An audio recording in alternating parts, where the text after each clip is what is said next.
समर्पित मन बुद्धि एकाग्र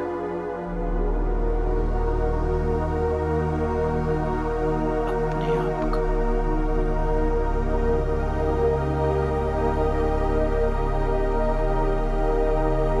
बाबा के सामने और सम्मुख देख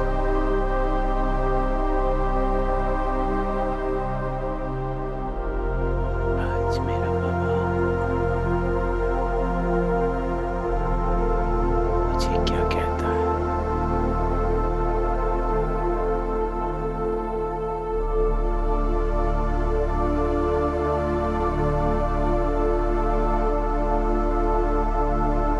अभी अभी आत्म अभिमानी बने हो,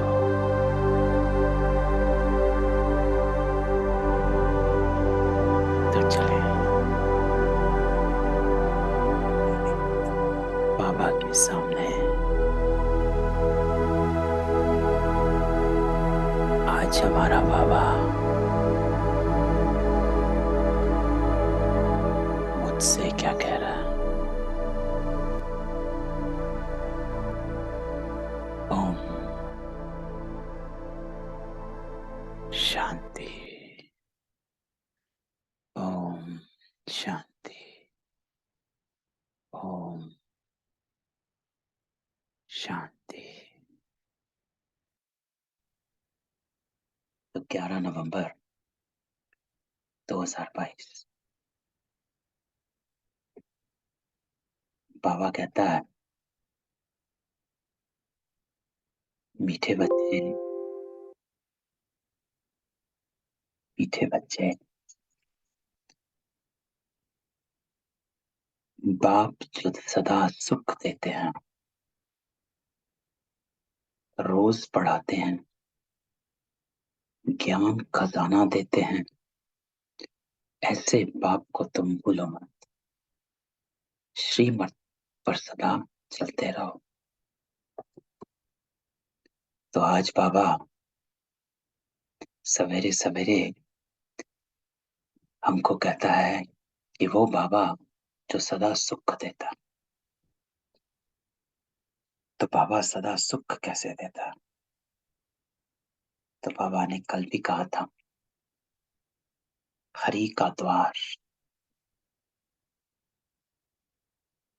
दुख हरने वाला,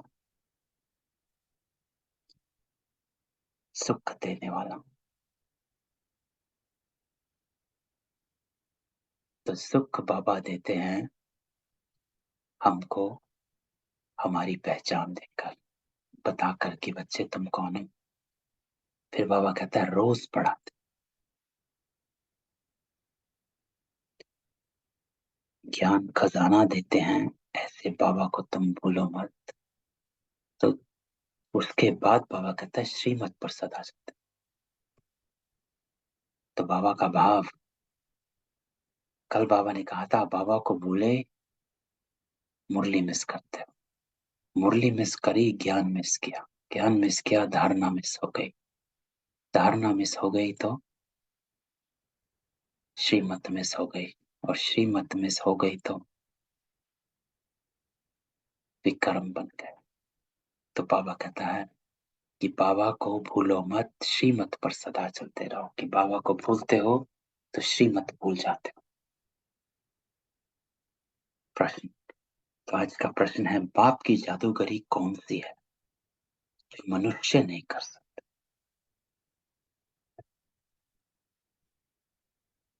तो बाबा कहता है, कांटों के इस जंगल को बदलकर सुंदर फूलों का बगीचा बना, पतित मनुष्यों को पावन देवता बना देना, यह है जादूगरी बाबा की, किसी मनुष्य की नहीं। बाप ही सबसे बड़ा सोशल वर्कर, जो पतित से शरीर पतित दुनिया में आकर सारी पतित दुनिया को पाओ। तो बाबा कहता है कि ऐसा जादूगर बाबा 3 शब्द हैं बाबा के। बाबा अपने आप को जादूगर कहता है, 2 और बातें सबको अनम्यूट। तो बाबा कहता है मैं जादूगर भी हूँ, रत्नागर भी हूँ और सौदागर भी। तीनों बातें। रत्नागर क्योंकि मैं ज्ञान रतन देता हूँ, सौदागर क्योंकि मैं सौदा करता हूँ आपसे, आपके विकर्म ले, आपको श्रेष्ठ कर्म से कराता हूँ। विकारों का दान मुझे दो और मैं आपको ईश्वरीय संस्कारों का, दैवी संस्कारों का। तो गीत बजा है, बचपन के दिन बुलाना देना, आज हंस कल रुलाना देना। तो ओम शांति। बच्चों ने अपने लिए गीत सुना।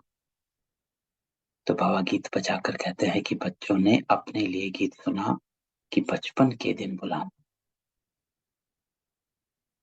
तो बाबा हमेशा कहता है कि तुम्हारा ये नया जीवन, कि जब पहली पहली बार बाबा के पास आते हो, जब बाबा के बन जाते हो, तो फिर वो बचपन बाबा याद दिलाता है कि उसको तुम भूल जाते हो जैसे जैसे आगे बढ़ते रहते हो। जो कल भी बाबा ने कहा था, फर्क दे देते हैं, भूल जाते हैं। तो बाबा कहता है तुम हो मात पिता के शीर मीठे बच्चे। बाप शीर बच्चों को कहते हैं कि मम्मा बाबा कहकर कल भूल न जाना। अगर भूले तो वर्षा गवा देंगे। अर्थात प्राप्तियां जो हैं वो धीरे धीरे चली जाएंगी। कैसे चली जाएंगी? क्योंकि बाबा को याद रखा तो संग का रंग चढ़ता, बाबा को भूलोगे तो कुसंग का रंग चढ़ेगा। तो धीरे धीरे आप अपनी सब प्राप्तियां गवा दोगे। तो बाबा कहते हैं परंतु बच्चे सुनते हुए भी भूल जाते। तो आज बाबा अटेंशन खिंचवाता है कि बाबा को भूल जाते तो भी बाप सहज रास्ता बता, घर बार गृहस्थ व्यवहार आदि कुछ भी छुड़ाते। कहते हैं गृहस्थी हो चाहे बैचलर हो, सिर्फ श्रीमत पर चलने का पुरुषार्थ कर। तो बाबा कहता है एक ही बात कहते, कहाँ भी बैठे, कुछ भी कर रहे हो, परिवार में हो, अकेले हो, लेकिन कर्म तेरा अपना है। संगठन में कर्म नहीं होता, कर्म अकेले का होता है, बंधन अकेले का होता है, अकाउंट अकेले का होता है। तो चाहे तू भीड़ में है चाहे अकेला है, परिवार में है या बैचलर, लेकिन श्रीमत पर चल। ऐसे बाप को कभी भूल ना जाओ। बाप बुलाना देते हैं कि कोई कोई बच्चे मम्मा बाबा कहकर फिर कभी अपना समाचार भी नहीं देते। बाप से स्वर्ग की बादशाही लेते हैं, फिर उनको भूल जाते हैं और नर्क की जायदाद देने वाले बाप को बहुत खुशी से चिट्ठी लिखते। चिट्ठी ना आए तो माँ बाप भी मूंग जाते, सोचते हैं पता नहीं बीमार है क्या। तो बेहद का बाबा भी ऐसे समझते हैं कि पता नहीं बच्चों का क्या हाल है। तो आज बाबा कहता है कि मुझे आपका हाल सुनो। तो इस मुरली को हम अगर अपने ऊपर लागू करें तो बाबा कहता है कि मुझे अपना समाचार दो। परेशान हो, सुखी हो, कैसे भी हो, कहीं दिक्कत है, कोई संस्कार चेंज नहीं हो रहा है, कहीं कोई अड़चन है, तो मुझे अपना हाल सुना, मेरे साथ बैठ। लेकिन मुझे भूल ना जा कि कहीं संसारिक बातों में, संसारिक लोगों में, संसारिक बुद्धि, जो बाबा कहता है रावण की मत पर चलने वालों की जेल, उनकी जेल में अपने को उलझा कर कहीं बाबा को ना भूल जाए। तो बाबा कहता है अपना हाल मुझे सुना। इंतजार होता। वो लौकिक बच्चे तो दुख देने वाले भी निकल पड़ते हैं, तो भी उनसे मोह नहीं। वहां फिर वंडर देखो, जिस बाप को कहते हैं तुम माता पिता सामने भी बैठे। तो बाबा कहता है मेरे सामने बैठे हो। किसके सामने बैठे? यूं तो बाबा कहता है सब बच्चे मुरली द्वारा भी सुनेंगे, है ना। तो आज बाबा कहता है कुछ बच्चे मेरे सामने बैठे हैं और कुछ बच्चे मेरी मुरली सुनेंगे। तो हम ऐसा अपने को देखे हम बाबा के सामने बैठे। यूं तो बाबा कहता सब बच्चे मुरली द्वारा भी सुनेंगे। बाबा जानते हैं नंबरवार पुरुषार्थ अनुसार कितने सपूत हैं और कितने कपूत हैं। तो बाबा कपूत उनको कहता है जो श्रीमत पर नहीं चलता है, आज्ञाकारी नहीं, फरमान बरदार नहीं, जो बाबा ने बताया उस पर नहीं चलता। तो बाबा कहता है बाबा मम्मा कहकर फिर भी छोड़ देते हैं। गीत भी कहता है ऐसे बाप को क्यों भूल जाते, बचपन के दिन भुलाना देना। तो बाबा कहता है ऐसे बाप को रोज चिट्ठी लिखनी चाहिए। तो अगर हम स्थूल में चिट्ठी बाबा को रोज नहीं लिखते हैं, लेकिन बाबा के साथ अपने मन की रूह रिहान रोज कि बाबा आज ऐसे, आज मैंने इस संस्कार पर विजय प्राप्त करी। बाबा कोई ऐसे रूह रिहान कभी भी अपनी जो कमजोरी है या फिर दूसरी आत्माओं के साथ जो अटक गए हो किसी परिस्थिति, वो बात रूह रिहान में नहीं कर। पहले भी हमने कई बार डिस्कस किया कि रूह रिहान हमें वो करनी है कि अपने कारण का निवारण वो रूह रिहान बाबा से करनी है कि बाबा आज ये संस्कार मुझसे चूक गया, मीठा बोलना था नहीं बोल पाया, क्रोध नहीं आया लेकिन क्रोध का अंश मुझ में आ गया आज। तो मुझे ऐसी शक्ति दे कि कल भी सेम परिस्थिति मेरे सामने आए तो भी मुझे वो अंश ना आए। तो बाबा कहता है ऐसे बाप को रोज चिट्ठी लिखनी चाहिए, फिर क्या मिलेगा। तो बाबा कहता है बाप भी रोज खजाना देते, रोज पढ़ाते भी हैं प्यार भी देते। बाप टीचर सतगुरु तीनों ही है ना। तो बाप से पालना, टीचर से ज्ञान और सतगुरु वरदान देता है। तो लौकिक बाप को तो बच्चे चिट्ठी लिखते हैं, गुरु को भी याद करते हैं, परंतु जो सदा सुख देने वाला सचखंड का मालिक बनाने वाला बाप है उनको भूल जाते, चिट्ठी भी नहीं लिखते। बाप को फिक्र रहता है कि क्या हुआ, माया ने मार डाला है और विकार में ढकेल दिया। तो बाबा को पता है कि जब हम बाबा को भूलते हैं तो दो ही चीजें होती हैं,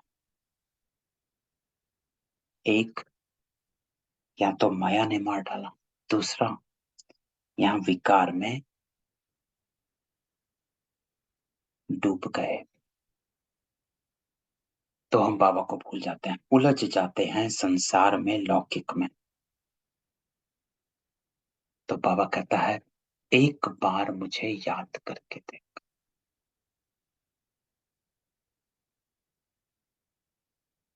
संडे को बाबा ने कहा था खजाने हैं, ज्ञान का भी है, योग का भी है, धारणा का भी है।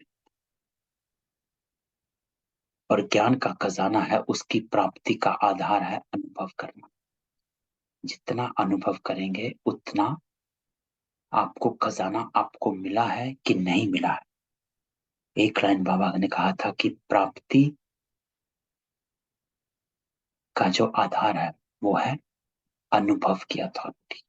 कि जब तक अनुभव में नहीं लाए हो उस श्रीमत को, तब तक आपको उस ज्ञान की प्राप्ति नहीं हुई। तो बाबा कहता है माया ने मार डाला है और विकार में ढकेल दिया। बाबा तो मुरली में ही बच्चों को सावधान करेंगे ना। तो बाबा तो मुरली में ही बता देता है कि बच्चे ये होगा। कल बाबा ने कहा था कि माया के कितने तूफान आए परंतु कर्म को गलत ना कर, है ना। कल हमने सुना था। तो बाबा तो मुरली में ही सावधान करेंगे ना, तो बाबा अलग से तो नहीं आएगा कि हमारे को आए दिन में और हमें बताए कि बाबा बच्चे क्या कर रहे हो। तो बाबा कहता मैं तो तुम्हें सुबह ही मुरली में बता देता हूँ क्या करना है। तो बाबा राय देंगे कि ऐसे ऐसे अपने को बचाते रहो, क्यों यह है बाप का सबसे बड़ा बच्चा, सबसे आगे चल रहा है ब्रह्मा बाबा। इनके पास सब प्रकार के तूफान आदि आते हैं, महावीर हनुमान इनको ही कहेंगे। तो बाबा कहता है कि सबसे पहले सब तूफान ब्रह्मा बाप उन्हीं को आते हैं। आगे रुस्तम होने के कारण माया भी रुस्तम हो पहले इनसे ही लड़ेगी। तो बाबा कहते तुमको जो तूफान आते हैं वह पहले मुझे आएंगे। तो जितने भी तूफान हमें आते हैं, ये देखो बाबा को सब आए। परिवार की परिस्थिति आई, आर्थिक पैसों की कमी, बैगरी पार्ट चला, वो भी आई। सिचुएशंस, कोर्ट कचहरी, वो भी आया, है ना। इधर से उधर भागना पड़ा, है ना, वो भी हुआ। ओम निवास से जो शुरू किया, हम अगर पूरा यज्ञ को हम अगर आंखों के सामने लाएं तो क्या क्या नहीं हुआ, है ना। हैदराबाद से कराची, कराची से इंडिया, इंडिया में बैगरी पार्ट, ये वो कितना सब। तो बाबा कहता है जो बाबा अनुभव भी बताते, तुम कहेंगे बाबा आपको तूफान कैसे आएंगे, अब तो बुजुर्ग हो। तो बाबा कहते हैं हमारे पास सब आते हैं, नहीं तो हम तुमको सावधान कैसे करें। तो देखो ब्रह्मा बाबा, एक बात ब्रह्मा बाबा की है कि वो हमेशा बच्चों को आगे बढ़ाते। कहता है कि मेरे पास तूफान आते हैं। ब्रह्मा बाबा ये भी कहता है मैं भी शिव बाबा को भूल जाता हूँ, आप भी भूलते हो। लेकिन डिफरेंस यहाँ पड़ जाता है कि ब्रह्मा बाबा जो है वो शिव बाबा को पकड़ कर रखते थे और हम भूल जाते हैं। तो बाबा कहता है परंतु बच्चे बाबा को बताते हैं, तूफान में गुटखा खाकर डूब मर जाते। यहाँ पर डिफरेंस हम में और ब्रह्मा बाबा। ब्रह्मा बाबा तूफानों में बाबा के साथ और ज्यादा रहते थे, और हम जो हैं वो कुछ परिस्थिति आती है तो तुरंत लौकिक पने में घुस जाते हैं, अलौकिक पना भूल जाते हैं। इसने कहा उसने कहा इसमें ही घुस जाते हैं। सोचते हैं कि हम लौकिक पने से इस सिचुएशन को सॉल्व करते हैं और फिर अलौकिक पने में घुस जाते हैं। तो बाबा यहाँ पर हमारा डिफरेंस, तो यहाँ पर अपने आप को चेक और चेंज करना। इसीलिए हम जो हैं तूफान में गुटखा खाकर डूब मर जाते हैं, क्योंकि हम शिव बाबा को कितनी कहानियां हैं कि हम श्रीमत पे चलते नहीं। तो बाबा कहते हैं अपना पद भ्रष्ट कर देते हैं, इसलिए बाबा कहते हैं एक दो को याद दिलाते हैं कि बाबा को पत्र तो लिखो। तो रोज बाबा के साथ बैठकर रूरियान करो, बताओ आज कौन सा ईश्वरीय गुण, दैवी गुण को हमने इमर्ज किया है, यूज किया है, और कहां पर।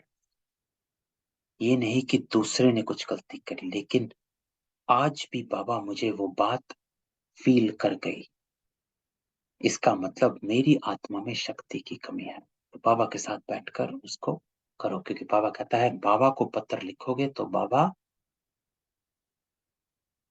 पार कराएगा। तो हर बात में बाबा कहता है एक तो को सावधान करो, माया बड़ी तीखी है, गुस्सा मत।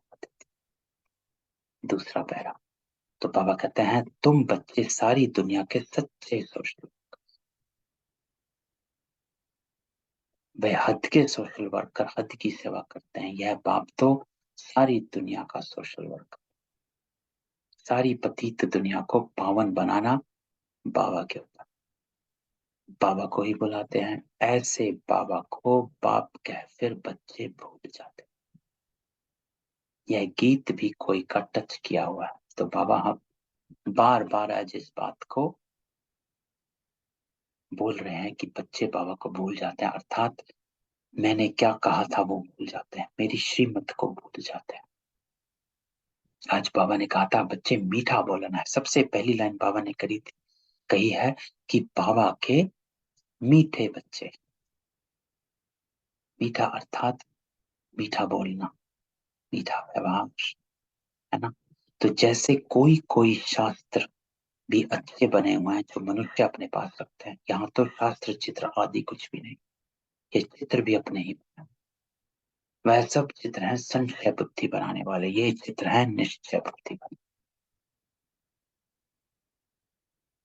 तीसरा पैरा, तो बाबा कहता है दुनिया को तो यह मालूम ही नहीं कि भारत स्वर्ग था।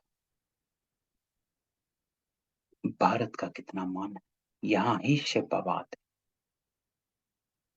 शिव को बाबा कहते हैं, फिर हे ब्रह्मा बाबा, विष्णु को बाबा नहीं कहते। तो ही बाबा, शिव बाबा और ब्रह्मा बाबा, यह भी तुम बच्चे जानते। दुनिया के मनुष्य तो कहते हैं हे पतित पावन आओ, हम पतित हैं आकर पावन बनाओ, परंतु यह नहीं जानते कि पतित से पावन कैसे बनेंगे। तो ये इंपॉर्टेंट लाइन है कि वो पतित से पावन कैसे बनाते हैं।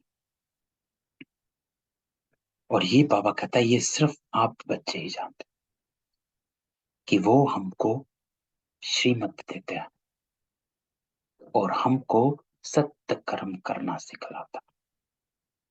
और उस सत्य कर्म करते करते हम पतित से पावन बन जाते हैं। लेकिन दुनिया वाले, बाबा कहता है वो यही नहीं जानते कि पतित से पावन बनना कैसे है, कहाँ ले जाएंगे। बस तोते के मुआफिक बोलते हैं, बिगर अर्थ कुछ भी नहीं जानते। तो बाबा कहते हैं कि कितने नासमझ हैं, यही नहीं पता कि बनना कैसे। लेकिन आपको पता है कैसे बनना।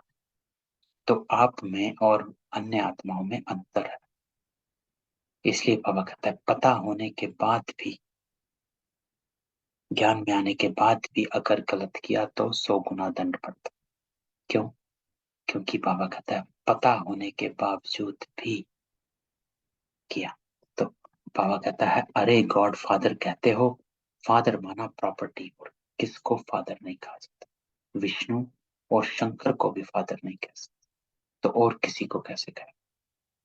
सब समझते हैं कि गॉड फादर निराकार ही है। आत्मा इस देह में आकर पुकारती है ओ गॉड फादर। बाप आकर देही अभिमानी बनाते हैं।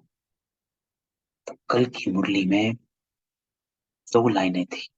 पहली, एक बाबा कहता है आप आत्म अभिमानी बने हो, पहले देह अभिमानी थे।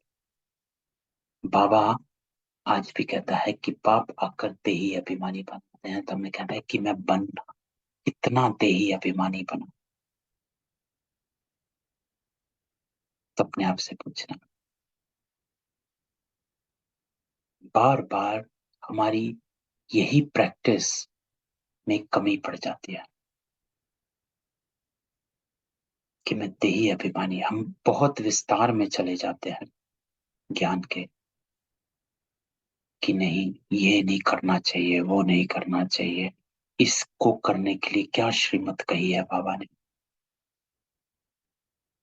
उसको खोजने में चले जाते। तो बाबा कहता है मैं बस एक काम करता हूं, मैं आकर तुमको देही अभिमानी बनाता। तो हर प्रश्न का उत्तर बाबा कहता है एक ही है, देही अभिमानी बनो। तो कहीं पर अगर तुम उलझ जाते हो तो तुरंत अपनी स्मृति को एकाग्र करके अपने से पूछो कि क्या मैं ये सिचुएशन की परख देही अभिमानी बनकर कर रहा हूं कि देह अभिमान में कर रहा हूं। बाबा की कल एक लाइन थी कि अपने को आत्मा समझ, उसके बाद बाबा कहता है इस देह का अभिमान छोड़ एक बाप को याद करो। ये एक लाइन।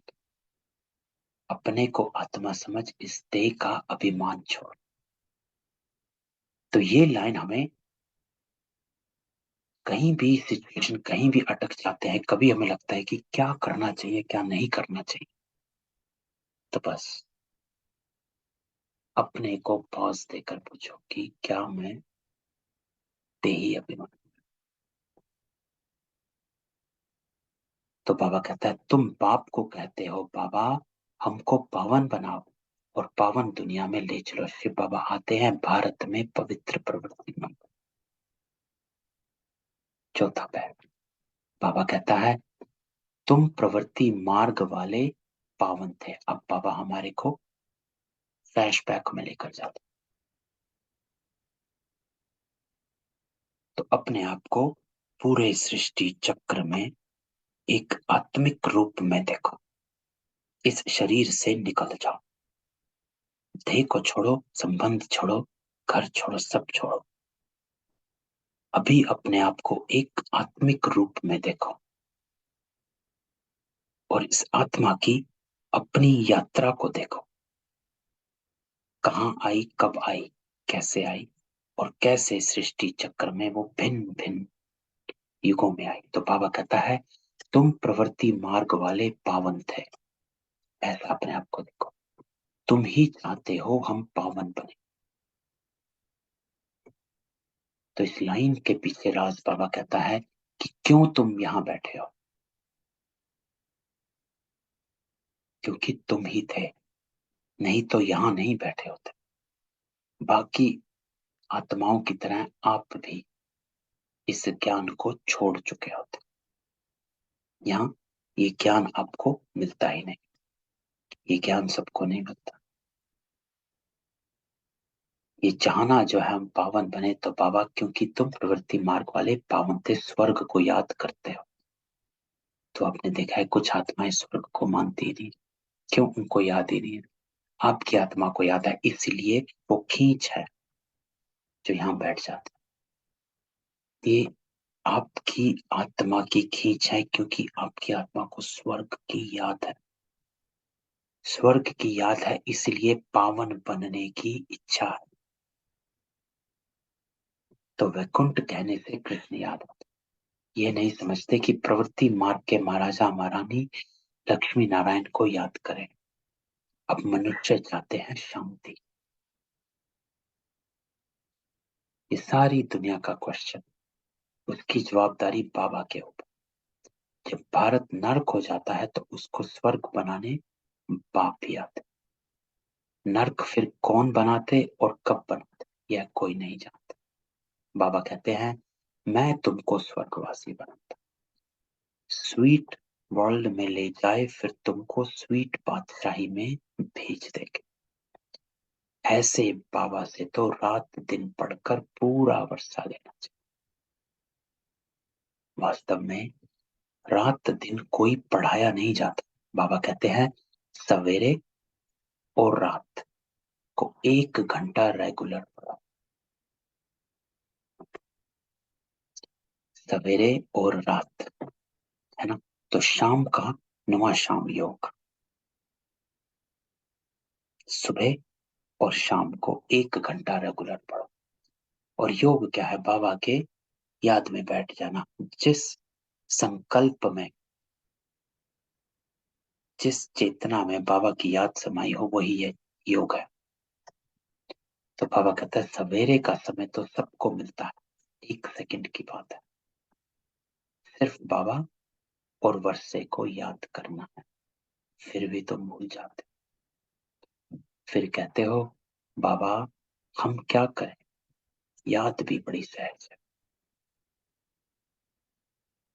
सृष्टि चक्र का ज्ञान भी बड़ा सहज है। ये है पाप आत्माओं की दुनिया, तुमको पुण्य की दुनिया में जाना है। तो क्या करना है? बाबा कहता है शिव बाबा को याद करो।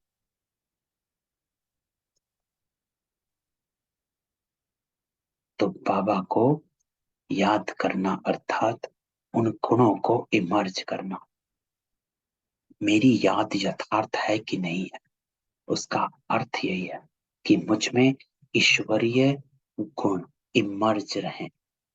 अगर ईश्वरीय गुण इमर्ज नहीं रहते हैं तो वो याद यथार्थ नहीं, वो याद नहीं, वो है देह अभिमान की याद, देह की याद। तो बाबा कहते हैं गृहस्थ व्यवहार में रहने वालों के लिए भी बहुत सहज है। तो बाप बच्चों को जरूर याद कर, फलाने की कभी चिट्ठी ने, अब बाबा फिर से चिट्ठी पर आ गए। एक फिर से बाबा जो लहर ऊपर चढ़ाई थी वो फिर से बाबा लेकर आता है कि फलाने को कभी चिट्ठी नहीं आती है, क्या हो गया। और जब सामने आते हैं तो पूछता हूँ क्या बेहोश तो नहीं होगा। बाप के साथ इतना लव नहीं, पाई पैसा कमाने वाले में लव चला जाता है, तो बाबा को क्या याद नहीं करते, भूल जाते हैं। तो बाबा को समाचार देना चाहिए। अब ये क्वेश्चन अपने आप से पूछना है कि क्या मेरा समाचार बाबा को मिल रहा है कि नहीं मिल रहा। तो बाबा को समाचार देंगे तभी बाबा कहता है कि हर कर्म की मुझसे राय लो। तो बाबा को समाचार देना चाहिए, बाबा हम जीते हैं, खुश हैं, औरों को भी परिचय देते रहते हैं। तो बाबा तो रोज मुरली में याद प्यार भेजते हैं, बाकी एक एक का नाम तो नहीं लिख सकते हैं, तो बच्चों को भी अपना समाचार देना चाहिए। तो आज बाबा पकड़ पकड़ कर रिपीट करता है कि बाबा को याद करना, समाचार देना, डोरियान करना, बाबा के साथ बैठकर बाबा को बताओ क्या हुआ क्या नहीं। पांचवा पैरा बाबा कहते हैं इस समय सारी दुनिया का मुंह काला हो गया, सब विकर्म, कर्म भ्रष्ट, धर्म भ्रष्ट, विकर्मों में डूबे हुए हैं। पता ही नहीं है कि दुखी क्यों है, पता ही नहीं है कि कर क्या रहे हैं, कहाँ जा रहे हैं, क्या कर। उनको बाबा आकर गोरा बनाते हैं, बाबा भारत का मुंह फेर देते हैं, कांटों के जंगल को फूलों का बगीचा बना देते हैं। कैसा जादूगर। स्वर्ग के बगीचे में भारत ही होता है, वहां यह पता नहीं रहता कि हमारे पीछे और कौन कौन आने वाले हैं। तो बाबा कहता है कि स्वर्ग में बस स्वर्ग ही है, कोई हिस्ट्री ज्योग्राफी नहीं, कुछ पता नहीं आगे क्या होना। समझते हैं बस हम ही विश्व के मालिक हैं। सतयुग को कहा जाता है गार्डन ऑफ अल्लाह। फिर जंगल कोई गॉड नहीं बनाते, वह तो रावण बनाते। तो बाबा यहाँ हमको आकर बताता है कि कैसे शुरू शुरू में आप सब पावन थे, सत्य कर्म करते थे, सच्चे कर्म करते थे, आत्मिक कर्म करते। फिर जैसे जैसे देह के अभिमान में आते तो जंगल बन गया। रावण पुराना दुश्मन है जिसको कोई नहीं जानते हैं। तो बाबा पूछते हैं तुम किसकी संतान हो। लाज बाबा पूछता कि तुम किसकी संतान हो। बाबा हम ब्रह्मा के बच्चे हैं, शिव बाबा के पुत्र हैं। शिव बाबा ब्रह्मा द्वारा वर्षा देते हैं, ब्रह्मा द्वारा स्वर्ग की स्थापना कर। तो तुम बाबा के बच्चे बने ही हो वर्षा लेने के लिए। ये लाइन तो अपने आप को कहना कि मैं बाबा से वर्षा ले रहा, तुम बने ही हो वर्षा लेने के लिए। तो बाबा मुझे शांति का वर्षा, सुख का वर्षा, सत्य कर्म का वर्षा, श्रेष्ठ संस्कारों का वर्षा, ईश्वरीय संस्कारों का वर्षा, दैवी संस्कारों का वर्षा, मधुर बोलने का वर्षा, मीठा बोलने का वर्षा, क्रोध ना करने का वर्षा। हम बने ही हैं बच्चे बाबा से वर्षा लेने के लिए। तो बाबा कहता है याद रखना, भूलना नहीं। कहते हैं बाबा घड़ी घड़ी भूल जाते हैं।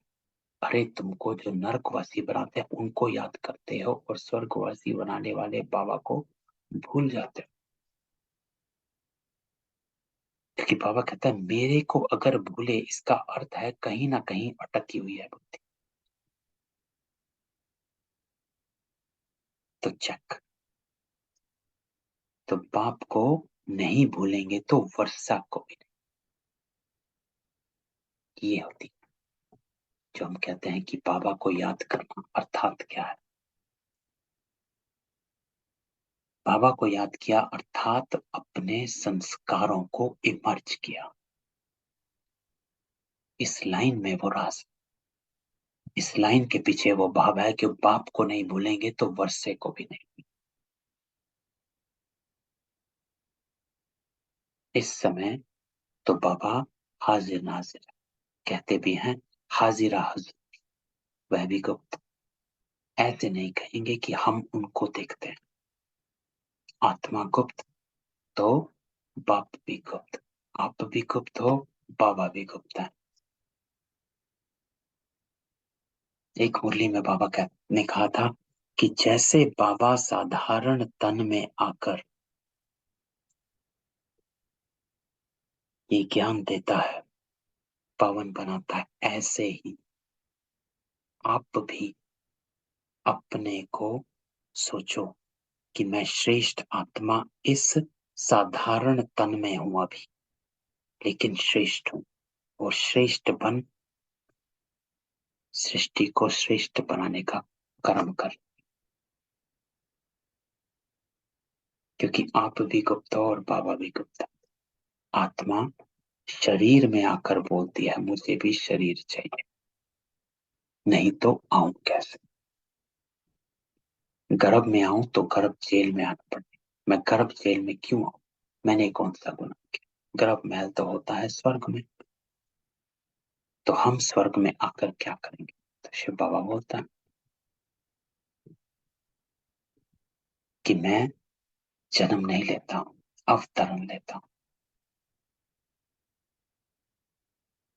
और कलयुग में इस लाइन में राज है, क्योंकि कलयुग में गर्भ जेल होती है।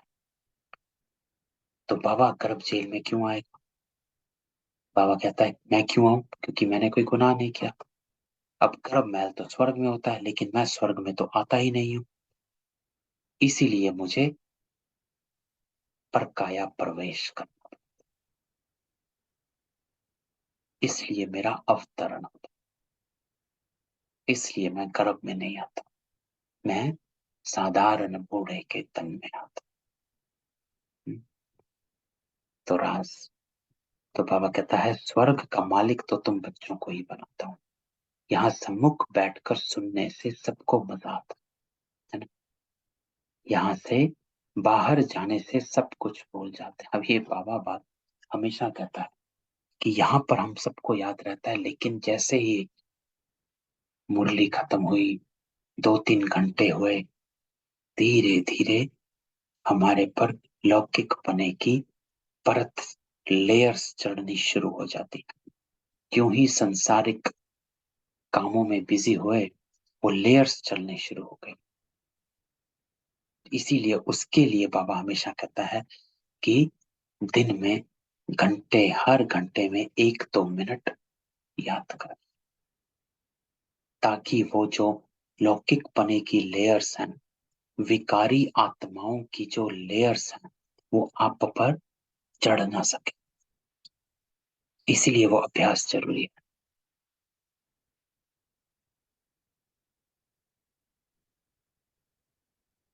जैसे किसी के छूने से तुरंत नहा देते हैं।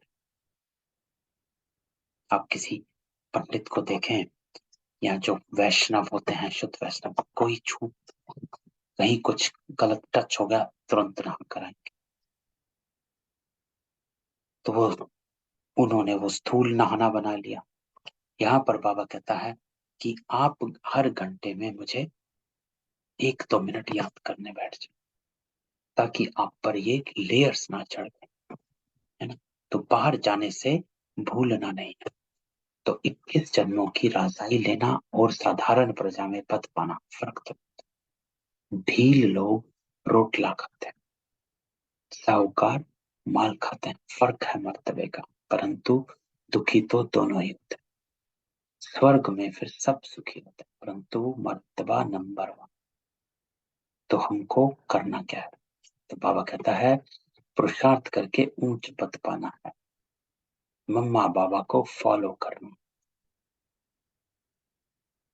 इस समय श्रीमत मिलती है तो माता पिता को फॉलो करना पड़े। बाबा कहता है फॉलो मम्मा। तो माता पिता तो साकार में चाहिए। शिव बाबा को तो पुरुषार्थ करना नहीं है ना, पुरुषार्थ शिव बाबा तो नहीं करते हैं, लेकिन वो सिखाता है।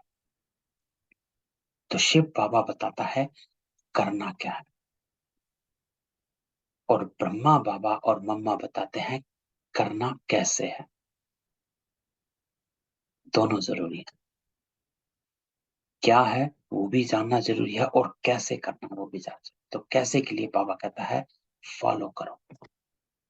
इसलिए बाबा कहता है माता पिता तो साकार में चाहिए, क्योंकि उनको फॉलो करना। शिव बाबा को फॉलो नहीं कर सकते, क्योंकि वो पुरुषार्थ नहीं करता, वो बताते हैं। तो आप ब्रह्मा बाबा को देखते हो, इसलिए फॉलो फादर। तो मम्मा बाबा पुरुषार्थ कर 21 जन्मों का राज्य भाग्य लेते हैं, और फिर जो अच्छा पुरुषार्थ करते हैं वह गद्दी पर बैठते हैं। 8 पास विद ऑनर होते हैं। उनमें आना चाहिए, उनमें नहीं तो 108 में आओ। मार्जिन तो 16,108 की भी है। तो 16,108 की बहुत बड़ी माला होती है। तो बाबा कहता है तीनों में से किसी में आ जाओ, 8 में आओ, 108 में आओ, 16,108 में भी। उनको बैठ खींचते हैं। यहाँ माला जपने की बात नहीं, तो बाबा तो कहते हैं फॉलो करो। तो ब्रह्मा बाबा को फॉलो करो, लेकिन ब्रह्मा बाबा को फॉलो करने के लिए पता होना चाहिए कि ब्रह्मा बाबा ने क्या किया और कैसे किया। इसलिए हिस्ट्री जाननी बहुत जरूरी है कि ब्रह्मा बाबा ने किया कैसे था। तो ये ब्रह्मा बूढ़ा पढ़कर पास हो नंबर 1 में आता, मम्मा जवान भी नंबर 1। तो तुम पुरुषार्थ क्यों नहीं करते हो? तो यहाँ पर बाबा देखो दोनों के लिए मिसाल छोड़ के गए, बूढ़ों के लिए भी और जवान के लिए। एक वो है और एक वो है, दोनों नंबर 1 में। तो इसलिए बाबा कहता है गफलत क्यों करते हो? फिर से बाबा पुरानी बात लेकर आता है कि बाप को पत्र भी नहीं लिखते, याद भी नहीं करते। तो बार बार आज इस बात का अटेंशन खिंचवाता है कि मुझे याद करते हो कि संसारिक लौकिक पने में उलझ कर मुझे भूल जाते हो। तो प्रण भी कर जाते हैं, परंतु बाहर गए खल्लास। तो अब हमें आज की मुरली से लेके जाना है कि हम बाहर गए खल्लास नहीं हो।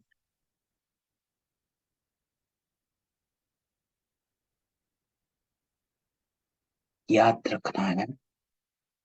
और उसकी विधि बाबा कहता है कि घंटे 2 घंटे बाद 2 मिनट अपने को आत्मा समझ, देह का अभिमान छोड़,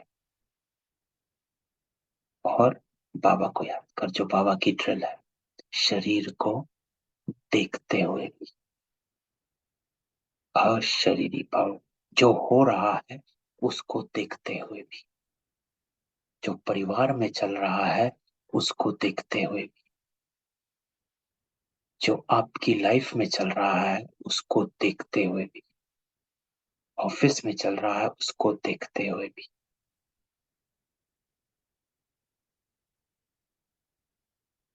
अशरीरी भाव शरीर को देखते हुए भी, संबंधों को देखते हुए भी, हर चीज को देखते हुए डिटैच हो जाना।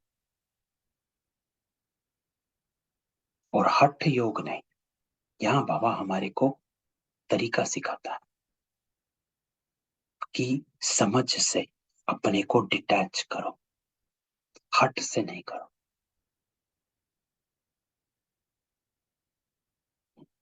तो ये प्रैक्टिस जितना जितना बाबा कहता है आत्म अभिमानी बनने की प्रैक्टिस करोगे, श्रीमत आपे ही आपकी बुद्धि में आ जाएगी कि क्या करना चाहिए।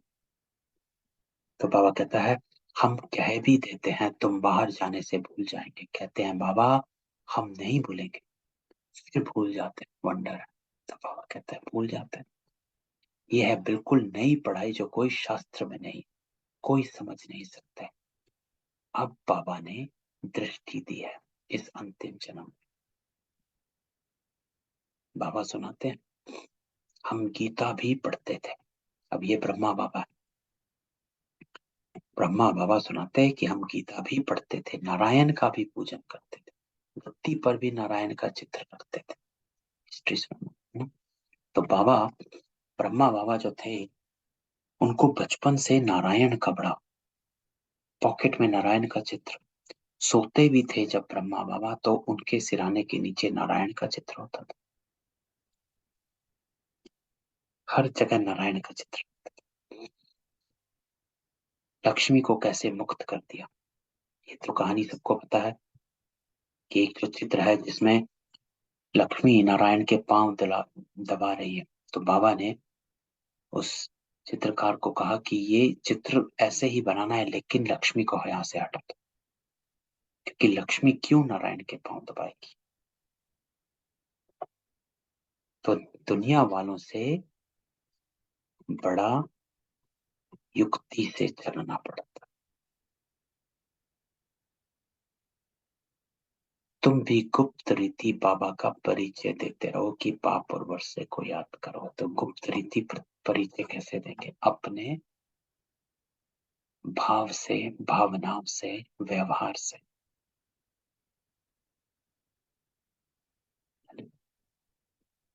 तो स्वर्ग के हैं देवी देवता, इसलिए लक्ष्मी नारायण का चित्र बना।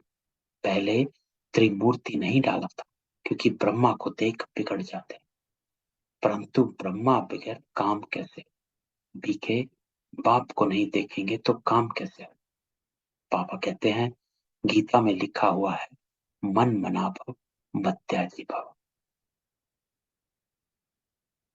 चाहे मुक्ति का व जीवन मुक्ति का दोनों वर्षा मैं दे सकता हूं और कोई नहीं। तो मन मना भव मत्याजी भव, मन मना भव मुक्ति, मध्याजी भव जीवन मुक्ति।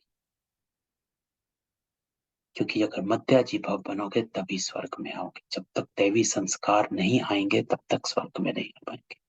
तो मन मना भव है मुक्ति की, सिर्फ बाबा को याद करना।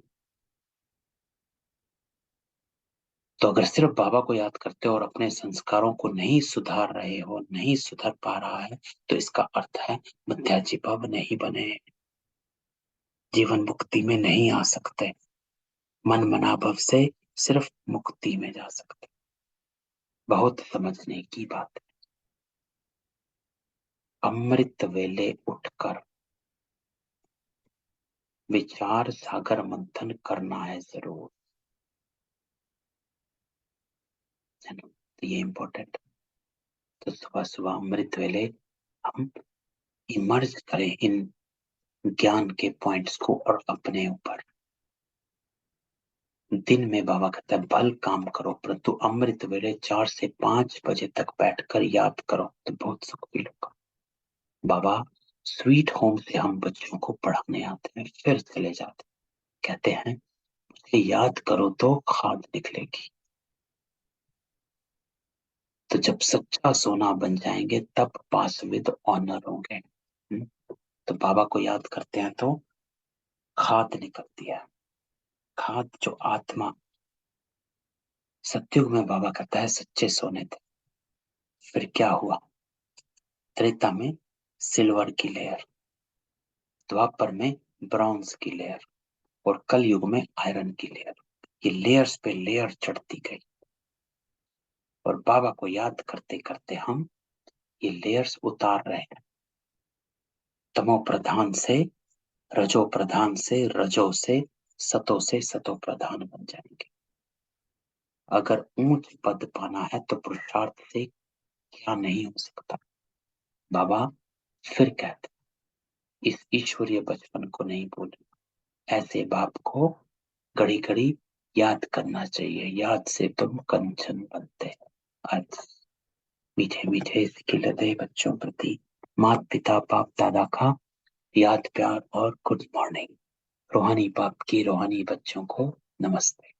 हम रूहानी बच्चों की रूहानी बाप दादा को याद प्यार नमस्ते और गुड मॉर्निंग। तो आज की धारणा, किसी भी प्रकार की गफलत एक दो को सावधान कर बाबा की याद दिलाए उन्नति को पाना है, अपने ईश्वरीय बचपन को भूलना नहीं है। दूसरा, बाबा कहता है माँ पिता को फॉलो करते रहे। आया कि तूफानों से डरना नहीं है, अमृत वेले बाप की याद में बैठकर सुख का अनुभव कर। वरदान, तो आज वरदान बाबा कहता है दृढ़ता की शक्ति से सफलता प्राप्त करने वाले प्रयोगशाली त्रिकालदर्शी भवा।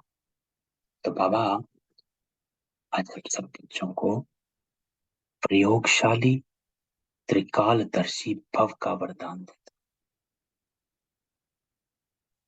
तीनों कालों को देखने वाला और प्रयोगशाली, तो प्रयोग करने वाला। लेकिन उसके लिए बाबा कहता है दृढ़ता। जहां दृढ़ता है वहां सफलता है। तो दृढ़ता से कोई भी गुण व शक्ति के प्रयोग का प्रोग्राम बनाओ और पहले स्वयं में संतुष्टता का अनुभव करो। तो इंपॉर्टेंट है कि दृढ़ता से कोई भी गुण व शक्ति के प्रयोग का प्रोग्राम बनाओ कि मुझे आज इस संस्कार पर काम करना हो।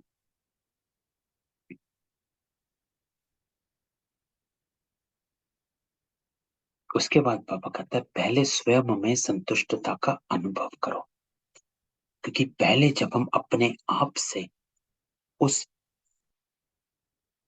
गुण का या उस शक्ति का प्रोग्राम बनाते हैं, अपने आप से हम एक संकल्प करते हैं, तो खुद में संतुष्टता होनी चाहिए। इंपॉर्टेंट है। खुद में द्वंद्व नहीं होना चाहिए कि मैंने क्या, अरे मुझे क्रोध नहीं करना है, लेकिन खुद ही लग नहीं मैं तो नहीं कर पाऊंगा, ये तो मेरा संस्कार है, मैं तो नहीं चेंज कर पाऊंगा। खुद ही अपने आप को बाबा कहता है कमजोर कर देते हो। तो पहले स्वयं में संतुष्टता का अनुभव करो। खुद को जब आप एक संकल्प देते हैं और दृढ़ता का संकल्प देते हैं और मुझे करना है, तो पहले स्वयं में संतुष्टता का कि मुझे चाहे कुछ हो जाए क्रोध नहीं करना, चाहे कोई भी परिस्थिति आए, कोई कैसा भी बोले। तो पहले स्वयं में संतुष्टता का अनुभव। जब पापा ने संतुष्ट मणि की मुरली चली थी, तो पापा कहता है दृढ़ संकल्प हो कि मुझे करना ही है।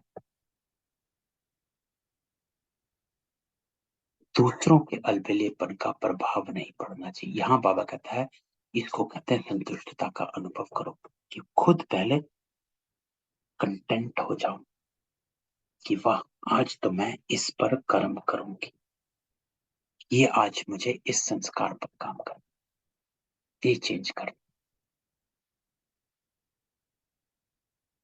मुझे करना ही है। तो अपने आप से संतुष्ट रहने वाला तो क्या होता है, कोई डिजायर ही नहीं। संतुष्ट बाबा ने क्या कहा था संतुष्ट मणि की मुरली में, इच्छा ही नहीं है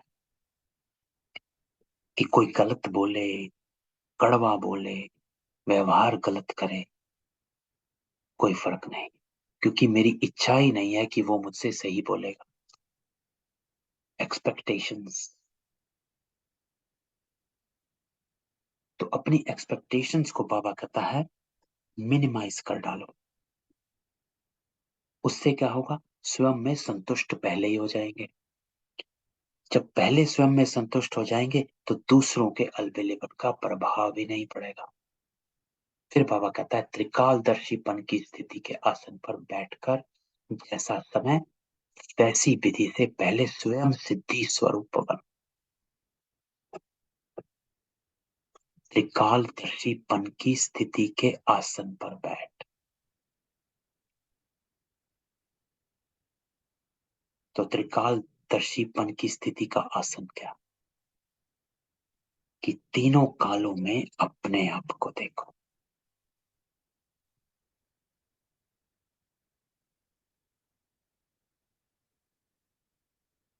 कि मैं कौन थी, आदि मध्य अंत में अपने आप को देखो।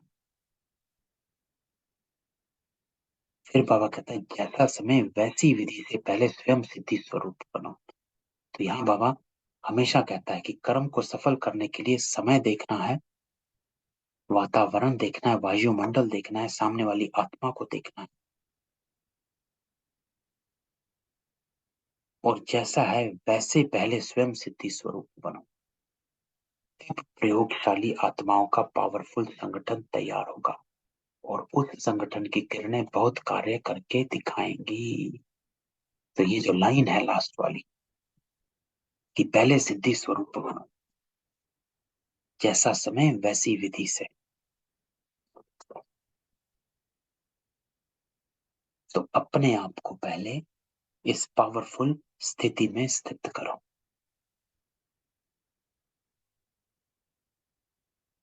तो प्रयोगशाली आत्मा होती हैं जो योग का प्रयोग करती है ना। इसको कहते हैं बाबा योग का प्रयोग, ज्ञान का प्रयोग, संस्कारों का प्रयोग करना, प्रयोगशाली आत्मा।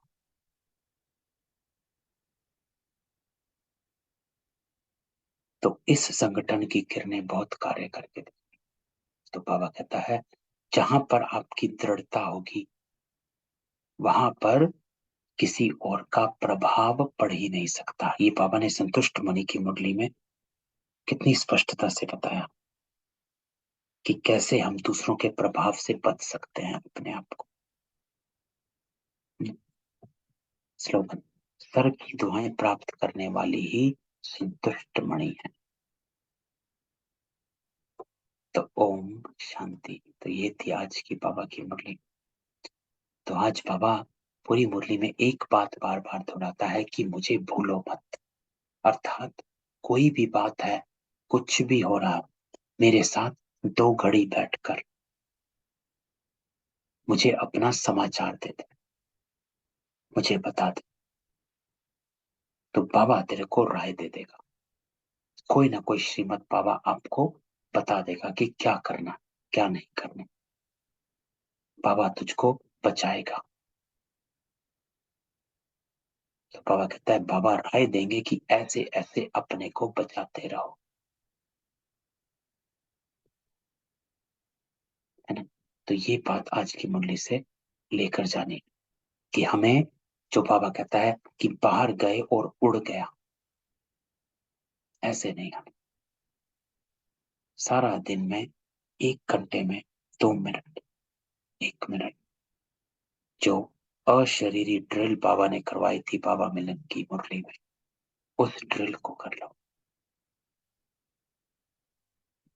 कि हर चीज जो भी सामने हो रही है, दिख रही है, सुनाई दे रही है, हर चीज को देखते हुए भी नहीं देखना, सुनते हुए भी नहीं सुन, ऐसे अपने को डिटैच कर ले।